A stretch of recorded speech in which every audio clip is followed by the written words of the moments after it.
Oi, meu nome é Lobo e nós convidamos Alcimar Frazão para fazer Barba e Cabelo e Bigode de Diomedes, ou Trilogia do Acidente, de Lourenço Mutarelli.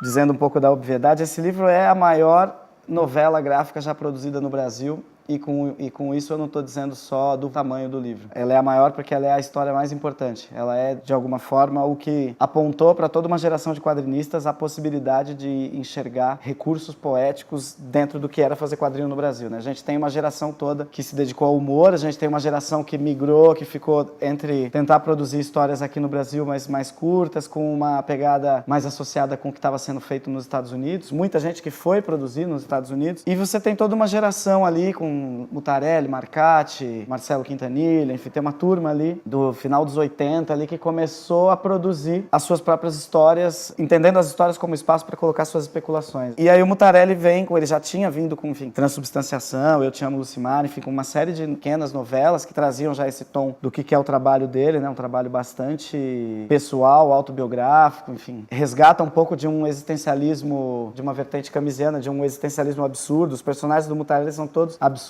todos eles estão colocados dentro de uma escala em que a escala da vida foi pensada muito acima da escala humana. Eu estou chamando de Trilogia do Acidente porque esse era o nome um pouco que ele usava e que ninguém conhece por esse nome, a não ser depois da republicação do álbum, juntando a trilogia inteira, que é uma trilogia em 4 partes. Ela foi publicada originalmente de 99 a 2003, acho, com os títulos de O Dobro de 5 era a primeira, O Rei do Ponto era a segunda e as 2 últimas partes se chamavam A Soma de Tudo. E bom, a Trilogia do Acidente é um thriller policial baseado na literatura policial, de recursos narrativos desse tipo de literatura, de drama muito intenso que vai prender o leitor e daí ele vai lá e tem uma reviravolta e aparentemente a história está resolvida, mas daí você tem uma outra reviravolta e a coisa continua acontecendo. É um roteiro tão surpreendente que em vários momentos você acha que o mote central da história desapareceu e aí você descobre que a subtrama está toda lá amarrando esse mote central. A Trilogia do Acidente fala do Diomedes, era um delegado aposentado e que passou a ganhar vida como detetive, mas embora na literatura desse gênero esse seja o plot para uma história com personagens cercados de certo glamour, histórias envolvendo carros, mulheres, etc. O Diomedes é tipo um sobrevivente, ele é um cara comum, é um cara que a aposentadoria não fecha a conta do mês, ele precisa tirar um troco a mais, decide virar um detetive e ele tem no seu currículo o fato de que ele nunca resolveu nenhum caso. E a vida dele meio dá uma mudada quando num determinado momento um cidadão aparentemente bem de vida procura por ele, dizendo que quer que ele encontre um mágico. E aí todas as histórias partem desse mote, Diomedes e procurar esse mágico. Para além de eu achar que a história é absurdamente interessante e bem construída, como artista me interessa olhar para esse trabalho e entender um monte de coisas que o Mutarelli coloca aqui. E tem algumas coisas que dizem respeito à forma como ele articula os elementos da linguagem que fazem o livro ser genial. A primeira coisa é que assim, o Mutarelli, como todo bom,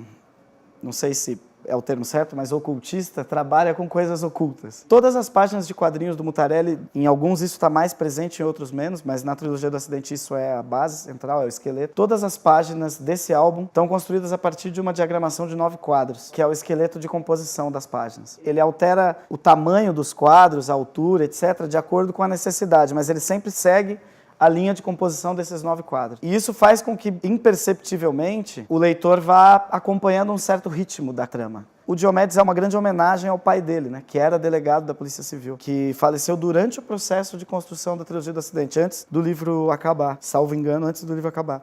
O fato dele construir a história toda a partir dessa grade de 9 e ir variando os quadros de acordo com a quantidade de informação e com o tempo que ele espera que o leitor olhe para aqueles quadros e o destaque que ele quer dar para determinadas cenas, cria um ritmo que eu acho que tem a ver com certa musicalidade. O desenho do Lourenço, ele tem essa construção, acho, de uma atmosfera de sujidade, e ele vem desse lugar, eu acho, que é de uma mancha de preto com uma construção de linha. Então ele não é só pictórico, nem é só linear. Cada pequeno quadro é uma grande composição. Também é interessante de pensar em como o livro nasceu. O Lourenço estava, enfim, desenhando várias outras coisas que não quadrinhos, porque ele não conseguia fazer quadrinhos porque as outras coisas ajudavam a fechar a conta, pagar as contas e tal. Num determinado momento, o editor dele fala, porra, faz isso como se fosse um hobby, faz isso no seu tempo livre. Em vários quadros você vê as datas da página, de como você vê que tem saltos grandes entre uma página e outra, e a forma como ele consegue construir isso é quase mágica, assim. Eu não acesso quadrinhos só como leitor, porque eu sou um autor de quadrinhos, eu gosto disso, eu gosto de fazer isso. Eu nem gosto de desenhar, na verdade, eu gosto de desenhar quadrinhos, já falei falei isso várias vezes. Sempre que eu vejo um cara brincando com a linguagem desse jeito, de entender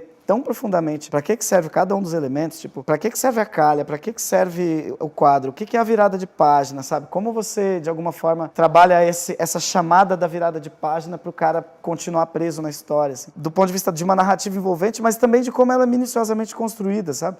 A sequência em que ele vai visitar a cartomante, eu vou contar essa porque não estraga a história e ela é bem no comecinho também, que vai tirando o tarô para ele, assim, e aí vai descrevendo meio em detalhes tudo que vai acontecer na história dali para frente. Ele deixa muito evidente a grade de 9, que é a grade base de tudo, mas ele vai quebrando como na distribuição das cartas de tarô na mesa, né? É o momento em que o desenho do Lourenço faz a virada, assim, de um cara que tá com um desenho que ele me perdoe ou que ele não me ouça falando isso, que está vindo de um desenho mais duro e que vira um negócio destruidor e daí para frente a coisa vai só ganhando mais, assim.